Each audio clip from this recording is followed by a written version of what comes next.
Chapter 1: Scarlet in the Shadows. The patrollers, dressed in a unified uniform, are well known among the residents of Jinzhou. Their duty involves upholding law and order while ensuring the safety of individuals and their possessions. However, there are also select patrollers who are not able to don uniforms. They are not permitted to easily disclose their identities. These individuals, known as secret agents, work covertly to infiltrate criminal organizations, gather proof of criminal activities, or prevent unlawful behaviors, all while maintaining their anonymity. Instead of dealing with minor theft, they frequently confront dangerous and malevolent criminals, and if their identities are exposed, it often leads to failed missions or even loss of life.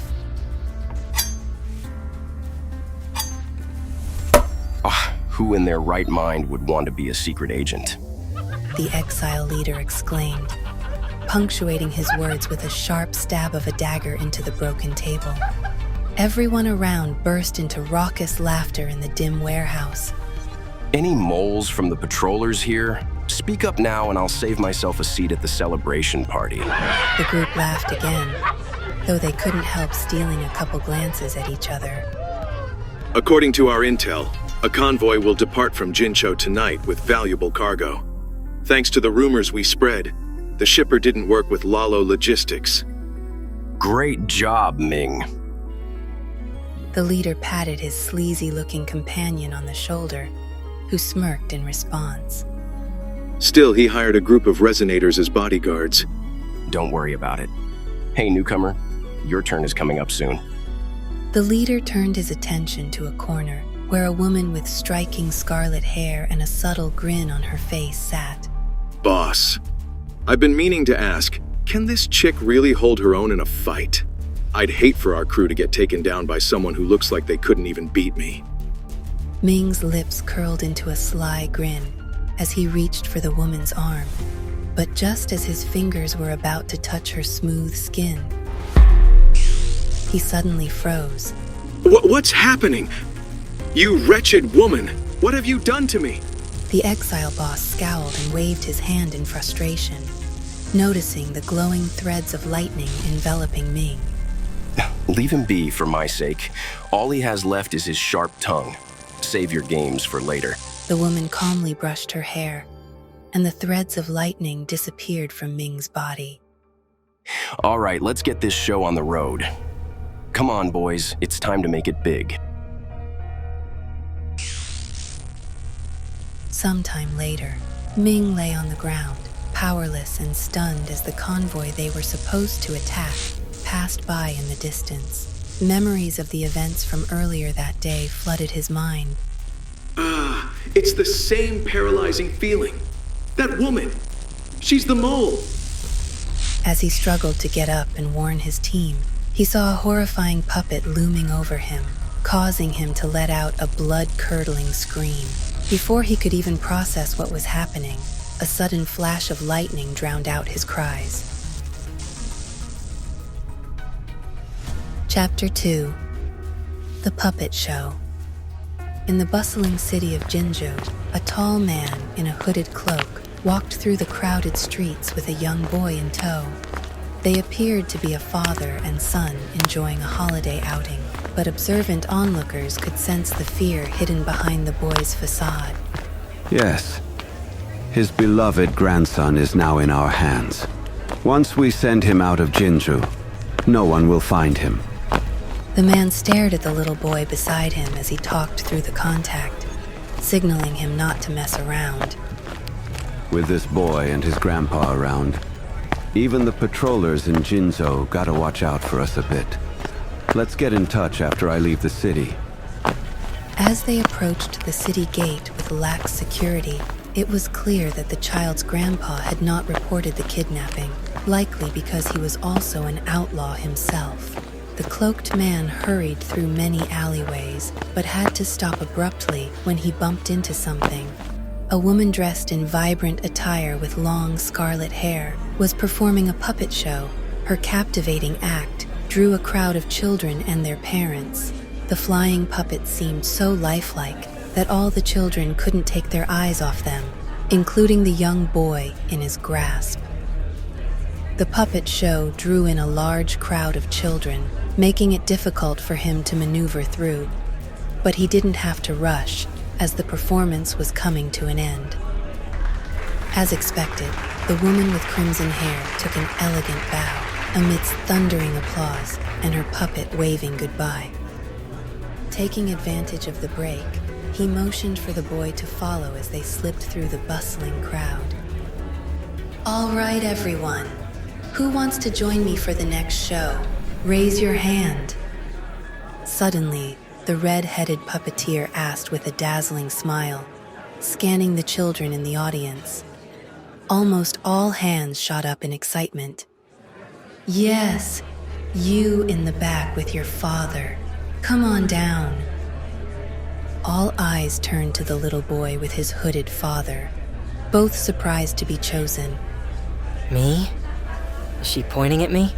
The little boy looked up at the man with a mixture of excitement and fear. After some hesitation, the man made their way to the front. I'm sorry, but we're in a hurry. It's all right. It will be done soon. Will you join us too, mister? Me? I'll pass. The man instinctively refused, but he failed to notice how the little boy had already wriggled free from his grasp. He went to grab the boy, but only grabbed a weird puppet instead. In that instant, a strong electric current knocked him unconscious.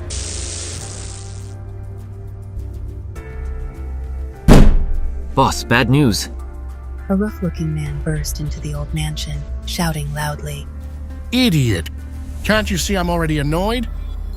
Startled, the elder man in the center of the hall scolded him for his rudeness. Stressed and worried about his kidnapped grandson, he lost his usual calm demeanor and angrily threw his teacup at the intruder in frustration. It's that woman. That redhead woman returned. She had come back with our young master. What?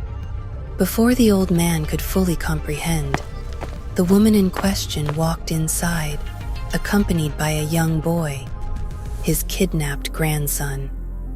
She was none other than the puppeteer who had just performed in the alleyway. Grandpa!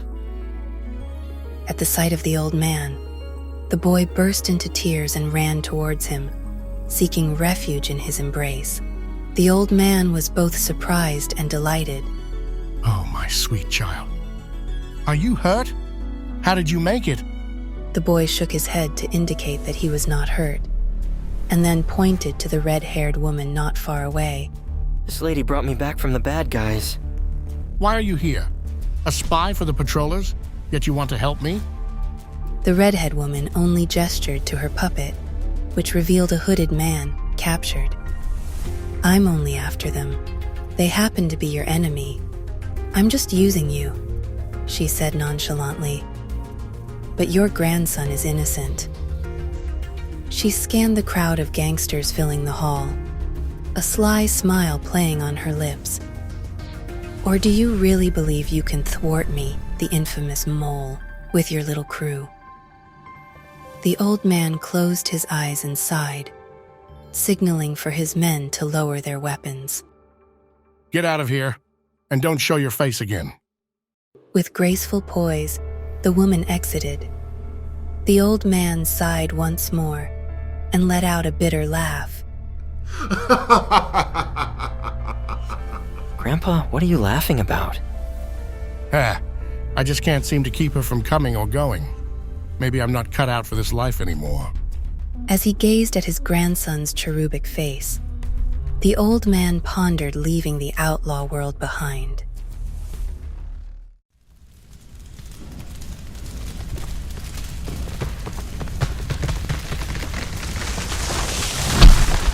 Chapter 3.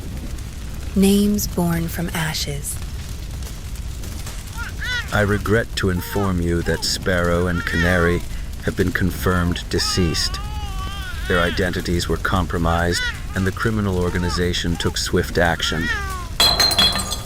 That can't be true! How could they? The young man's anger caused him to knock over a bottle, startling the baby in the cradle. He quickly scooped her up. Speaking of which, they left behind a child who is also a resonator. This could complicate matters. It seems she will be in your care from now on. But since you're currently suspended from work, you'll have plenty of time for her. I will take care of her. It's none of your business to worry about. Your mentor was investigating something before. Do you know about it? I don't have any information about that. The young man knew the real question was about the mole in the Public Security Bureau, and this man was likely sent by them. He couldn't afford to say a single word. Our investigators will come to this house tomorrow for further investigation. Please cooperate. He couldn't stop them, especially with a baby in tow. Tomorrow then. I'll pack tonight and find a new place to move to. Is that okay? Of course. Feel free to use this opportunity for a fresh start.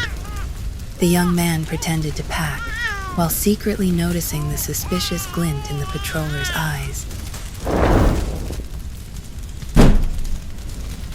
Amidst the roaring flames, a young man held tightly to the baby in his arms. The child remained calm, gazing blankly as people rushed past them.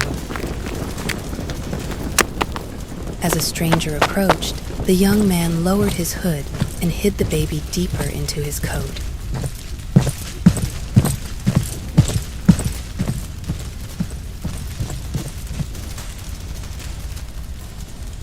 Failing to notice him, the stranger passed by and disappeared into the shadows to make a report.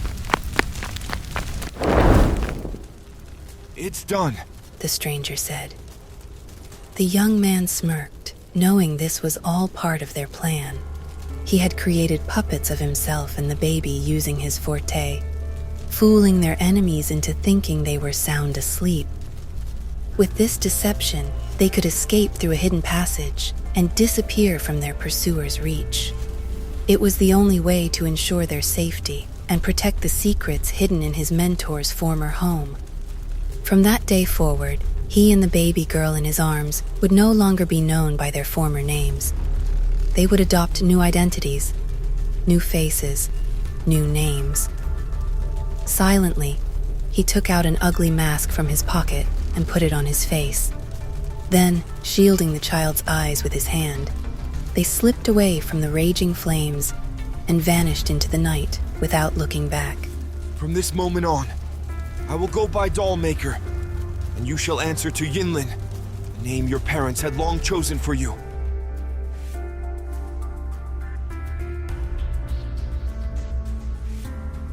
Chapter 4. Farewell to the Past. Master DOLLMAKER, I want to join the Public Security Bureau, YINLIN declared. Her words were met with little surprise from DOLLMAKER, but the elderly woman beside him wore a worried expression. Miss YINLIN, you are like my own granddaughter. I don't want to see you put yourself in danger. The Public Security Bureau is not a place for us. Don't worry. No one knows who I really am. To them, I'm just an ordinary citizen. Master DOLLMAKER will create a fake identity for me. Maybe, but I don't want to lose my family again. Please stay here at the Seance Society. Don't go anywhere else. The DOLLMAKER shut his notebook and gestured for Lady Guan to halt. Go for it, YINLIN. My research has reached a critical point, and conflicts with the Jinzhou Public Security Bureau are inevitable. To have insiders among their high-ranking officials should prove beneficial to us all. No. I want to become a secret agent, just like my parents. I want to carry on their ideals in this way. She couldn't see behind the DOLLMAKER's mask, which he never removed in her presence since as far back as she could remember. But she caught a glimpse of complex emotions shimmering in his eyes, something rare and elusive. After a long pause, he finally nodded. Before I bring your parents back with the puppets, you have the freedom to do whatever you please. Once my plan succeeds, we will seek revenge on the Public Security Bureau and eliminate all those who betrayed them in one swift strike. YINLIN tried to say something, but DOLLMAKER had already turned his attention back to the puppet he was working on.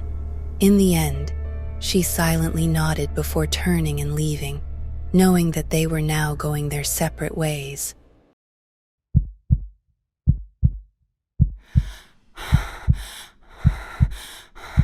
Chapter 5: A Corner in Darkness. Grimacing through the pain in her side, YINLIN struggled to stand up using a nearby table for support.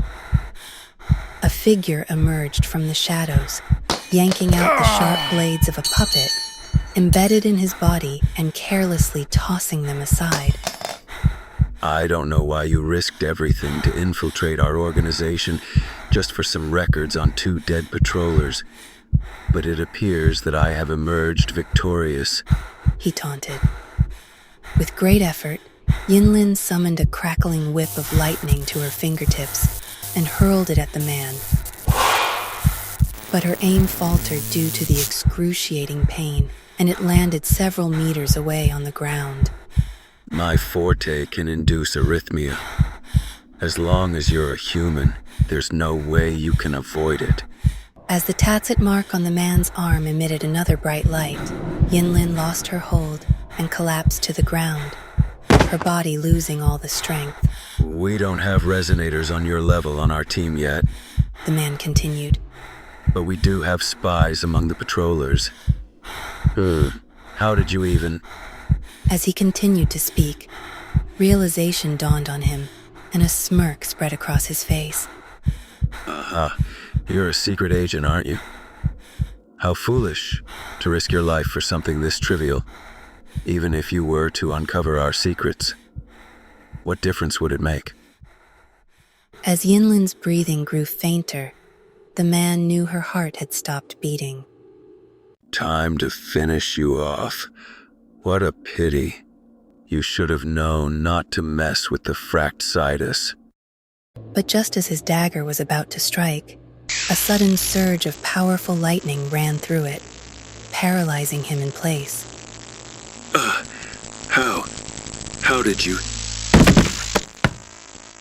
Before he could pass out, he caught a glimpse of flickering lightning within YINLIN's chest. She had given herself an electric shock to bring her heart back from the brink of death. YINLIN manipulated her puppet, Zapstring, with flicks of her hands to advance on the man, as she was too drained to move herself. From his pockets, she retrieved a set of documents. The fracked Sidus. It's time to uproot this hidden darkness.